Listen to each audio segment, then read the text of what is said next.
Hey chat, what is going on? March 26th, Brooklyn, starring Saoirse Ronan. Girl, it's the 50s. Immigrates from Ireland to New York City, finds an Italian man. She gets engaged to him. Her sister dies. She goes back to Ireland, goes to her funeral. And then she thinks, maybe I could marry an Irish boy. And then someone's like, drama. And she says, actually, I remember why I hated this place. Goes back to New York and marries her dude. Very emotional. I had a few moments. And also, Saoirse Ronan is just, where's her Oscar? On the 27th, I watched The French Dispatch. I liked The French Dispatch more than The Grand Budapest Hotel. I liked the plot. I liked that it was 3 different stories that had one common ground, being they were all stories that were written in The French Dispatch, the newspaper. And aesthetically, I like Wes Anderson's films, is what I've discovered. Which, who doesn't? Honestly, find a person who's seen multiple Wes Anderson films and has been like, the aesthetic is bad. March 28th, Letters to Juliet. Girl goes on a honeymoon with her fiance, a pre-honeymoon before they get married, goes to Verona. And there are these people write letters and they put them in these holes. And then there are these ladies called the Letters to Juliet who get the letters, reply to them, and it's all a lie, but it's a charming lie. So she finds a letter, she responds to it. The person that wrote it is still alive. So she comes to Italy with her grandson. They all set off on a journey to find this man, and they do, and they get married, and Amanda Seyfried cheats on her husband. I was yelling at the screen. I said, cheat on your husband, cheat on your husband, cheat on your husband. She did, but it was just a kiss. But you still cheated. But I still wanted it because her husband, her fiance, was a fucking bitch. He was rude. They go back to New York. They're still together, but then she's like, I'm breaking up with you. Then she gets invited to their wedding. She goes back to Italy and she sees the grandson, and then her and the grandson, they end up together. On the 29th, not a movie, but I have never seen it before, and it was a production of Doubt, which is a play about these people in a convent school, and this one teacher gets suspicious that a little boy is being preyed on by one of the priests, and they start an investigation against him. Apparently, I read the play, I never liked it, but I saw this production and my friend was in it and it was great. There are 2 ways you could see it. Way number 1 is that the priest is a pedophile and he's just a creep. And the other way is that he's gay, and you know from the plot that the little boy is gay. So people are like, oh, the gay man is helping the gay little boy because he understands. I don't see it that way. That man is a creep. On the 30th, I watched Moonrise Kingdom. I didn't like that one at all. I liked the beginning. I liked that we were looking for this little boy. I liked his whole thing. But once the 2 14-year-olds started kissing and talking about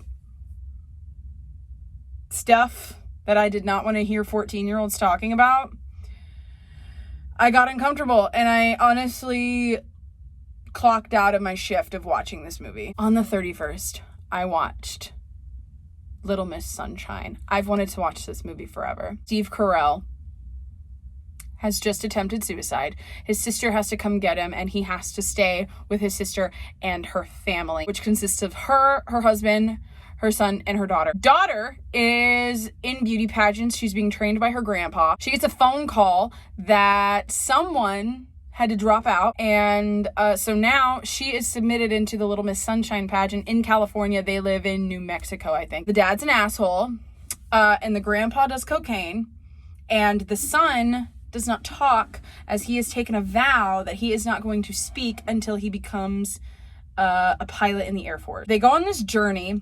Their car breaks down, so they have to push the car for it to keep going because it's a stick shift. They stay in a motel, and then the motel that night, the grandpa dies. They go to a hospital in California, and the hospital's like, you have to arrange funeral services. And they're like, he's going to be buried in New Mexico. We know that. And they're like, well, you've crossed state line. He died in California. So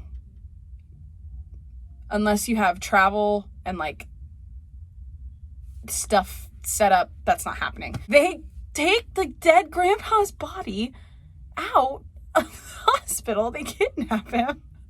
And they put him in the back of the trunk in the car post grandpa dying. The daughter has taken things from the hospital that are like, test your sight, test if you're colorblind. And they do a colorblind test and they show it to the son. And the son is like, I can't see. Well, he writes it down on a piece of paper. Steve Carell is like, oh, dude, I think you're colorblind. Honestly, I think the standout performance of the whole movie was this teenage boy. I don't even know his name. But he starts having a mental breakdown in this car, and he like looks like he's about to throw up. He's not even yelling. Everyone's just like, pull over, pull over, pull over. He runs out of the car, he runs into a field, and then he just starts screaming. And the mom is like, what's going on? And Steve Carell goes, he just found out he's colorblind, so he's not going to be able to be a pilot. Eventually, they get to the beauty pageant, and Steve Carell and the son have a whole like talk, saying, the son's like, I may as well give up. If life is just a bunch of suffering, I should just quit. And Steve Carell, as we know, tried to kill himself at the beginning of the movie. And he goes, yeah, but talks about someone. I don't even know their name. But he says, someone who suffered wrote something saying they wouldn't trade those years for anything, because if they hadn't suffered, they wouldn't have gotten their creativity or their smarts. And so, I don't know. I think it's just, yeah. That's how you gotta look at suffering, man. Because don't we all do it? I don't know. The little girl does not win the Little Miss Sunshine pageant, but her dick of a father comes around and stops being a dick. It's a sweet movie. It's sweet. It's very heartwarming and also heartbreaking. Just a little. When that grandpa died, it was, yeah. You don't even really care for the grandpa, but they do. So you go, oh.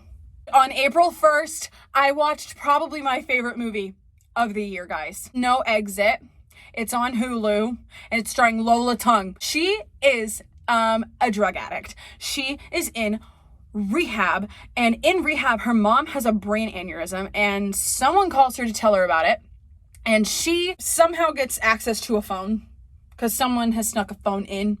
And she calls her sister and she's like, come and get me out. And her sister's like, no, we don't want you there. And neither does mom, because we all hate you because you're a fuck up. And then Lola Tung, I don't even remember. I think her character's name is Darcy. It is Darcy. Darcy, she breaks out. She steals someone's car. I don't know who, but there's a snowstorm. Snowstorm is happening. In the snowstorm, she falls asleep. A cop knocks on her window the next morning and says, there's a snowstorm. You need to go to the rest stop and don't try to leave because it's a bad snowstorm. And I think they're in like Colorado or Utah. I don't know. She's going to Salt Lake City. I don't know where she is though. Anyway, she shows up and there are 4 other people there. There's one guy that's kind of creepy. There's a guy that's like cute. And then there's a married couple. The woman looks so familiar. I should have looked up who she is. And then the man is the Allstate guy. So they're all trapped here. And they all think this creep is creepy. She goes outside to get something from her car. And when she's doing that, she looks into this creepy white van. In that creepy white van, she sees a little girl. Breaks in. And she finds out that the creepy guy did take her, okay? She goes back inside. She tells the cute guy about it. The cute guy is like, what the hell? So her and the cute guy devise a plan to get the little girl out. Then you find out the cute guy and the creepy guy are in cahoots. They both are responsible for that little girl being in there. According to the creepy guy, they have just kidnapped her. They're not going to do anything to her, but they want to ransom her because her dad is really rich. And after he gives them the money, he's going to sell them. They're going to give her back. But you find out that the cute guy has a different plan than the creepy guy. As the movie goes on, creepy guy looks less creepy and cute guy looks more creepy. It's almost like your personality has a lot to do with the way you look. By the way, they're like adopted brothers. So they've known each other forever, and they're like, we're gonna go to Uncle Kenny. And what Uncle Kenny is gonna do is take this kid and traffic her. But creepy guy didn't know that. And eventually, Darcy steals the keys to the van so they can't leave. And the little girl escapes. Darcy goes into the place where the married couple is. She tells them, Allstate guy is like, okay, well, we're gonna lock ourselves in here. Somehow, the little girl like passes out. Allstate man finds her, brings her inside. And the woman who's a nurse is like taking care of her. Then the guys are like, give over the kid. She needs medicine because she has Addison's or whatever. And they're threatening to burn the place down if they don't give her back. And then the woman of the married couple is like, they're right. We need to give her back or she's going to die either way. And then you find out the wife has been in on it the whole time. In fact, she is the person who hired them to kidnap that little girl. So then she lets the two guys in, and she's not even keen on the idea, okay? Well, this is actually when everyone finds out that cute guy's plan was actually to traffic her. And the lady was like, wait, that's not the plan? You're not just gonna give her back? What the hell? Anyway, Lola Tongue, TW graphic, Lola Tongue gets her wrist nail gunned into the wall, and then the little girl comes over and helps her because she trusts this person. Allstate guy gets shot in the head because cute guy is going crazy, and then eventually they kill the lady, the wife. And then there's like a standoff because Darcy is telling creepy guy, you're not like cute guy. You don't want to do this. And as that's happening, creepy guy holding Darcy. And then across the room is cute guy with a nail gun. And the little kid like hits him. As he hits him, he fires the nail gun, but it shoots his brother in the head, but not too deep. He's still alive, but it's just like sticking out. Then he slips on blood and it goes all the way in and he's fucking dead. Then there's a whole standoff between Darcy and the cute guy. And it's like, oh my God. It's so crazy. It's so crazy. It's so crazy. This whole time, none of them have service. But Darcy sends a message to 911 just in case. And then eventually the storm lightens up and it goes through. So 911 is on their way. And when 911 gets there, they end up shooting Darcy and not the cute guy because Darcy has a gun now. And she's like, no, you have to listen to me. You have to listen to me. And he's like, I'm not listening to you. Shoots her. Cute guy shoots cop with the nail gun, kills him. And then cute guy ends up on top of Darcy and Darcy stabs him in the neck. And then Darcy like claws her way to the cop and she like gets his thing and says, we need help. Oh, and the cute guy set the place on fire. Anyway, everybody dies except for Darcy and the little girl. And Darcy's sister comes and visits her in rehab. Y'all, clearly you can tell by the way I just told you about that. I had a great time. I had a great time. 5 stars. 5 stars on Letterboxd. Liked it. I'd watch it again. Oh my God. Moving on to the music. On the 26th, I listened to Wide Awake by Picture Me Broken. It's a kind of band. It was good. No standouts. The day I watched French Dispatch, I counted as listening to the soundtrack. On the 28th, I listened to Unforgettable by Nat King Cole. Killer love songs left and right. On the 29th, I listened to Thursday, Full Collapse.